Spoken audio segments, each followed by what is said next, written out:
Con Daniel Balmaceda, periodista, historiador y escritor, cuyo último libro es Sarmiento, el presidente que cambió a la Argentina. Hola Daniel, te saludamos Cecilia Domínguez, Gastón Reitberg y quien te habla, Alejandro Alfie. ¿Cómo estás? Buenas tardes. Hola, buenas tardes, muy buen sábado. Bueno, muchísimas gracias por atendernos y te queríamos consultar porque hace muy poquito se cumplió un nuevo aniversario del fallecimiento de Sarmiento y te queríamos preguntar, bueno, ¿qué representó Sarmiento para la Argentina? Más allá de que hace pocos días fue el Día del Maestro justamente por ese aniversario.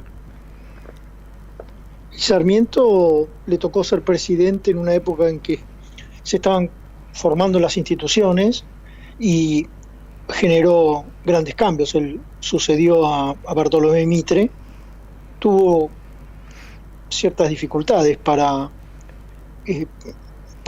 sostenerse frente a las dificultades que le generaba su propio partido, que no lo apoyaba, el nacionalismo, el de los liberales. Terminó acercándose al principal adversario de los liberales de aquel tiempo, que eran los federales, es decir, Justo José de Urquiza. Y bueno, tuvo que llevar adelante esa presidencia, en donde por supuesto fue muy importante todo lo que tuvo que ver con la educación y con el campo principalmente. Recordemos que gobernó entre 1868 y 1874, luego de estar varios años como embajador en los Estados Unidos. ¿Cómo fue llegar a esa presidencia? Digo, sin el apoyo de un partido político, con algunos enfrentamientos, él estando afuera.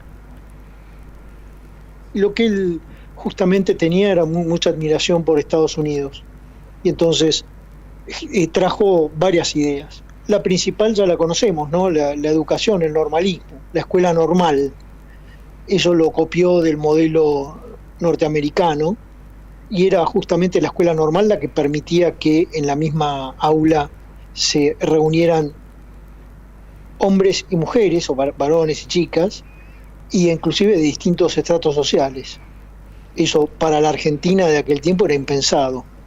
Y también la idea de traer maestras, porque se había advertido que era mucho más permeable para el estudiante, para los más chicos, la voz de la maestra que la de un maestro. Todo ese conjunto, bueno, era un cambio, fue un cambio muy, muy, muy grande y tiene que ver con su vida, porque él no había tenido oportunidades, no tenía las comodidades como para poder acceder a unas becas o a poder estudiar e ir a la universidad, así que siendo autodidacta entendió perfectamente que si había que nivelar eso para mejorar el nivel educativo. A tal punto que cuando se realizó la campaña electoral, justamente uno de los principales ataques que recibía era cómo íbamos a ser gobernados por un maestro de escuela, cuando nosotros estamos habituados a militares o profesionales, ¿no? Para él la educación fue una de las bases de su presidencia. Daniel, abrazo rojo, ¿qué te querías? ¿Cómo abrazo rojo? Abrazo rojo lo tenía que decir Daniel, hincha independiente, caracterizado hincha independiente. Pero no, Daniel, te quería preguntar por dos perlas que tiene el libro en particular, me llamaron mucho la atención. Primero, un capítulo que está dedicado a una polémica por una supuesta entrega de la Patagonia a Chile. Y lo otro es la historia de la Casa Rosada y el color en particular. ¿Qué nos podés comentar de esas dos anécdotas, pero a la vez que forman parte de algunos de los capítulos del libro? Bueno, sí, es muy interesante. Abrazo rojo, por supuesto, Gastón. Gracias. Querido. Sí, mirá, el tema de la entrega a la Patagonia fue justamente un ataque que recibió de la prensa pocos días antes de asumir la presidencia, en donde emergieron papeles o publicaciones que ya casi están por cumplir 15 años, en donde él, cuando era funcionario en Chile, defendió la posibilidad de que Chile saliera al Atlántico por el Estrecho de Magallanes. Eso después, con el tiempo, se convirtió para las discusiones entre los argentinos en la entrega de toda la Patagonia, un poco exagerado. Y claro, tampoco le vamos a perdonar que entregue una sola baldosa de nuestra soberanía. Pero se convirtió en una discusión digamos, anacrónica, fuera de tiempo, y como resultado de esa situación podemos decir que en cuanto a soberanía, Sarmiento, cuando terminó la presidencia, duplicó la superficie de la Argentina, porque a la anexión del Gran Chaco, la superficie que él había recibido se duplicó. Así que eso es un dato a tener en cuenta. Respecto a la Casa Rosada, es muy interesante, porque en realidad ya era rosada en la época de Mitre. Sarmiento no tuvo mucho que ver con el color, sí con el nombre, porque con esta idea de copiar todo de los yanquis, ellos tenían Casa Blanca y entonces dijo, a la nuestra la vamos a llamar Casa Rosada. Y de hecho se empezó a llamar Casa Rosada por imposición de Sarmiento, pero no tuvo, como te digo, nada que ver con el color, que ya estaba impuesto. Esta idea de Sarmiento de copiar cosas de Estados Unidos también la vemos reflejado en algo muy, muy, muy personal o social, que es el árbol de Navidad.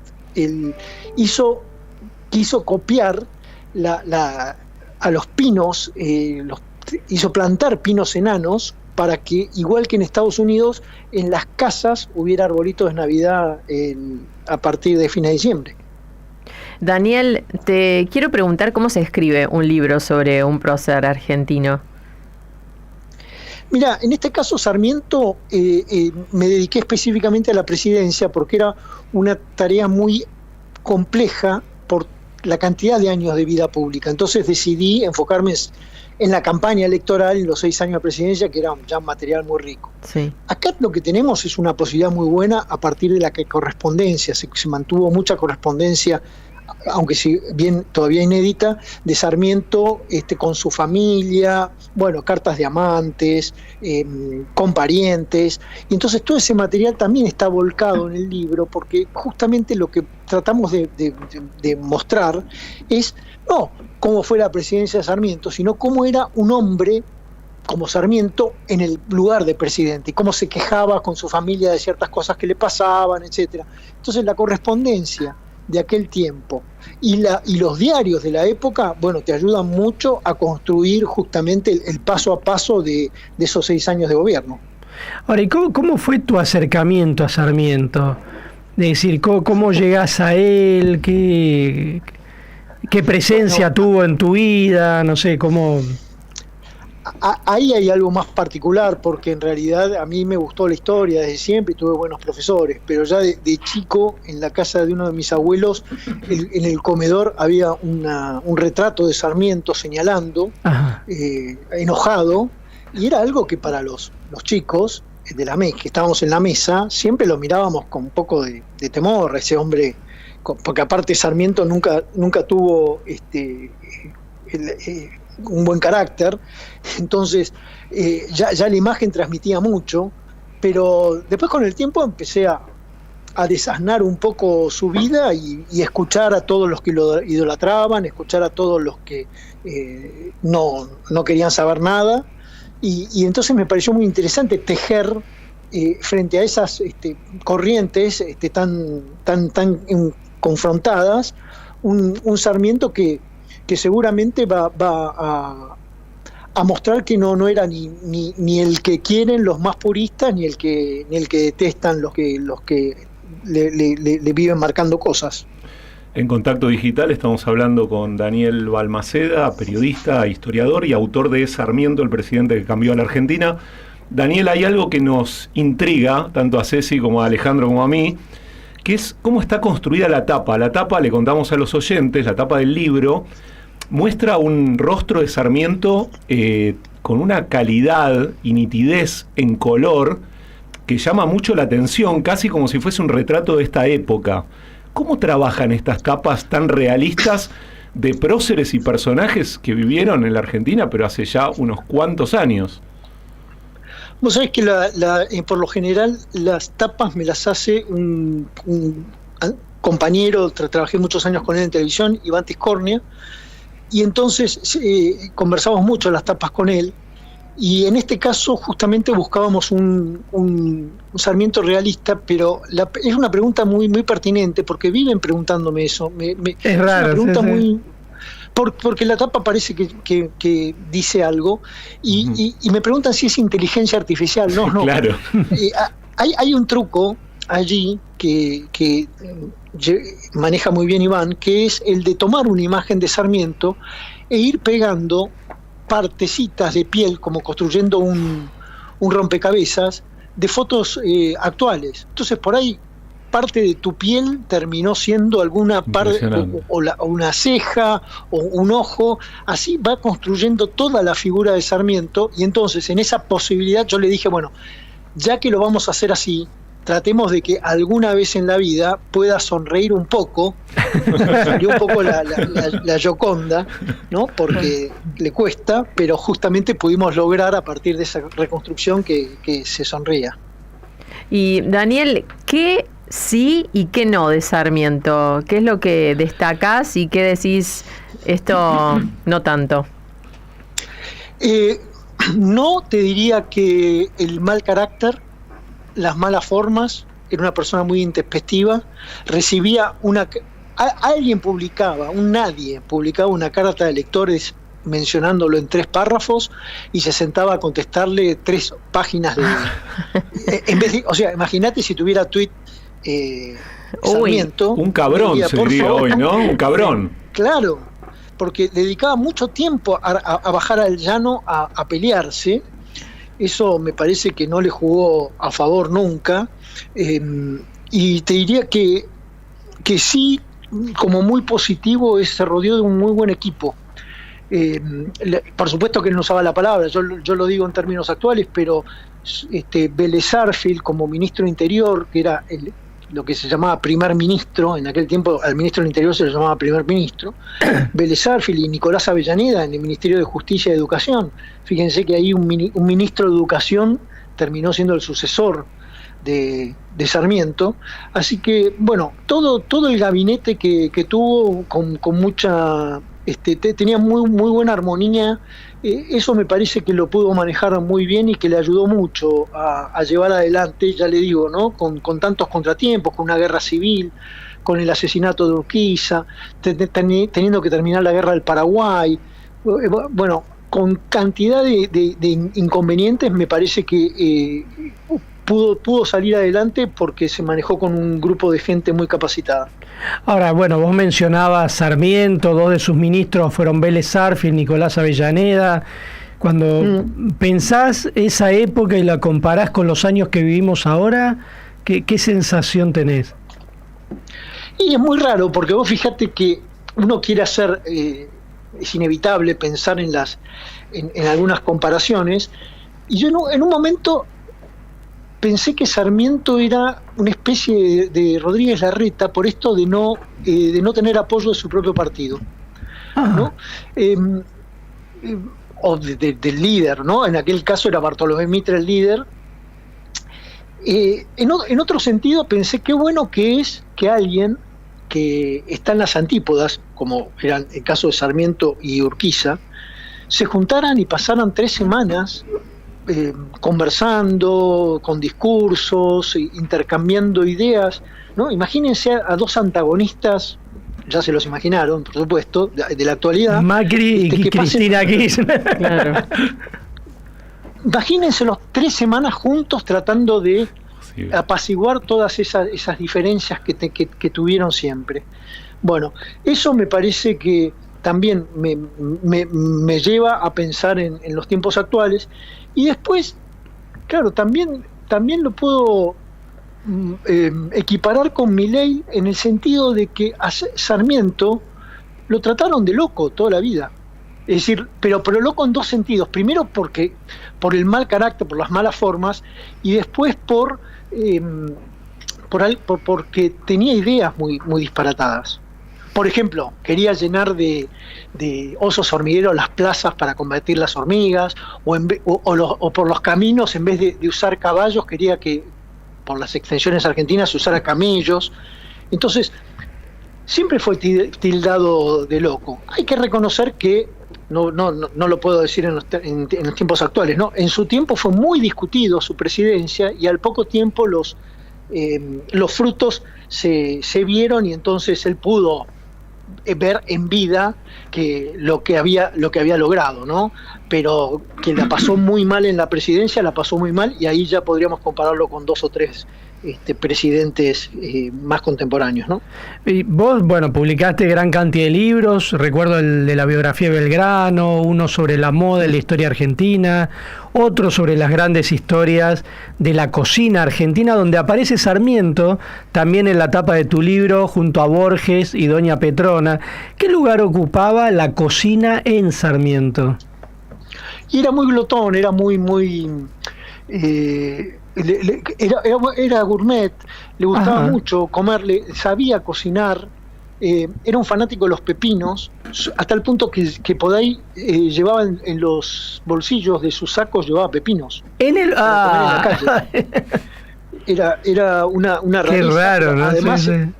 en aquel tiempo era muy poco habitual, por decir imposible, que alguien comiera frutas. ¿Pepino con cáscara llevaba? Pepinos con cáscara, sí. Ah, mira. Y los comía así, lo comía con la mano como si fuera una banana. No solo consumía pepinos, sino que todo tipo de verduras, y las verduras en aquel tiempo se consumían cocidas, y Sarmiento no, las consumía crudas. Es decir, en 1870 en ninguna de nuestras casas iba a haber una ensalada mixta. Eso no era una comida considerada. O sea, si bien comíamos se cocían las verduras, y en general era mucho más habitual un zapallo que una lechuga. Y de hecho los adversarios lo llamaban el comepasto, porque decían que comía comida que solo pueden comer los animales, ¿no? Y vivió 77 años, hay que decir que para la época fue longevo. Sí.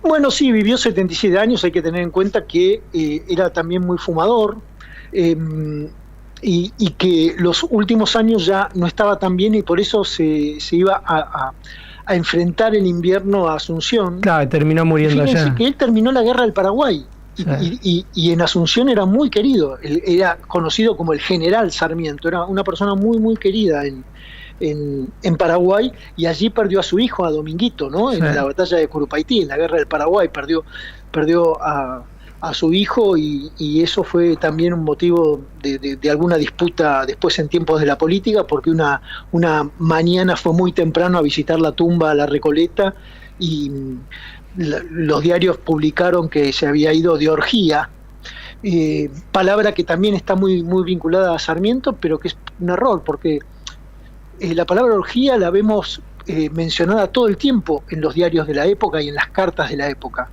Y tenía otra connotación. La connotación era de salida de bebidas, no tomar, inclusive emborracharse, que todo socialmente era algo permitido. Y entonces, hoy, cuando, claro, vemos en sus listas de gastos que gastaban orgías, y nos frotamos las manos y pensamos con esa cabecita loca, qué andaría haciendo. Mira, bueno, justo un oyente estaba preguntando eso, Nicolás de Caballito, justo estaba pidiendo que te preguntáramos sobre eso. Ah, mira, justo. Bueno, sí. En realidad es eso, las orgías existían en aquel tiempo, pero como una reunión, es más, solo hay que leer los libros, o libros de la época, libros anteriores, diarios de la época, cartas, y la palabra es muy habitual, salía todo el tiempo en los diarios, así que hay que entender que no tenía esta connotación. Lo que no quita que Sarmiento era muy enamoradizo, y también tenía mucho encanto entre las jóvenes. Mira, están muy entusiasmados los oyentes, porque Elena de Burlingame dice: qué interesante todo lo que estamos conociendo de Sarmiento. Recién llegaba la pregunta de Nicolás, y ahora otra más de otro oyente que te preguntan, Daniel, que expliques el porqué del nombre de Sarmiento. Bueno, en realidad cuando lo bautizaron, o sea, el acta de bautismo dice que se llama Faustino Valentín Sarmiento. Ah, mira. En la casa le decían Domingo porque eran fieles de Santo Domingo, pero en realidad el nombre no figura. Él nació el día de San Valentín, el 14 de febrero, y lo bautizaron el 15 de febrero, que es el día de San Faustino. San Valentín el de los enamorados, el santo de los enamorados; San Faustino el de los solteros. O sea que también ese cóctel extraño convivía en Domingo Faustino, ¿no? Pero claro, de Faustino Valentín no quedó nada más el Faustino, y él mismo se hacía llamar Domingo Faustino todo el tiempo, ¿no? Mira, Daniel de Lanús dice, compré el libro de Sarmiento y está espectacular. Lo recomendamos desde acá también. Es más, Gastón lo trajo hoy, así que estábamos... Sí, yo lo estoy leyendo. La verdad que... Además es un libro que está estructurado con capítulos muy cortos y todas las historias son muy jugosas, como está contando Daniel. Así que la verdad que muy bueno, muy recomendable. Muchas gracias. Bueno, Daniel, te agradecemos muchísimo esta entrevista en Contacto Digital. Recomendamos obviamente este libro y también que nos hayas ayudado a entender la personalidad tan compleja de Domingo Faustino Sarmiento. Bueno, al contrario, les agradezco a ustedes mucho, un gran abrazo, y vamos por el cuarto al hilo. El que quiera entender... Vamos todavía, vamos por el cuarto al hilo. Acá están hablando de Independiente, no de otros temas de los que se habló. Nuestro prócer es Carlitos Tevez, obviamente no es Domingo Faustino Sarmiento, está claro. Bueno, muchísimas gracias. Hablábamos con el periodista, historiador y escritor Daniel Balmaceda, hablando sobre su último libro, Sarmiento, el presidente que cambió a la Argentina.